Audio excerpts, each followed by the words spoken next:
Now, speaking of stocks, should you try to pick individual stocks? Absolutely freaking not. Really? Absolutely. Even though I started by buying my first stock in McDonald's at age 7, and I bought my second stock at 9 in Disney. And okay, so I'm going to talk out of both sides of my mouth. I learned how to invest because my grandmother helped me buy my first stock in McDonald's at age 7. Okay. At McDonald's, she said to me, there's 3 types of people in the world. This is how the world works. There's people like you who come to McDonald's and you spend money. You're called a consumer. She goes, there's people who work here. They're employees. They make minimum wage. That's a lot of people in America. It's a tough way to make a living.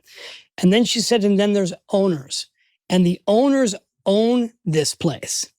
And I'm going to teach you today how to buy stock in McDonald's so that when you come here, you're an owner.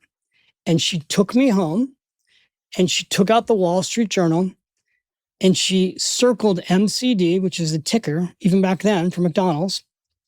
It's crazy. That's a long time ago.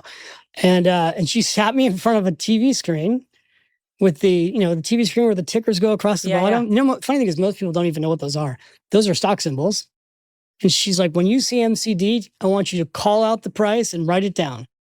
And then you're going to come back here and we're going to look at what prices it is. And we're going to look in the newspaper. And then tomorrow we're going to go down to the brokerage firm. We're going to buy you 1 share of McDonald's and you're going to own a piece of this restaurant. And you'll now be in the American system of investing. I was 7 years old. At 9 years old, I'm with her at Disneyland. I'm like, can you buy this place? She's like, yeah. So she taught me at a young age to think like an investor.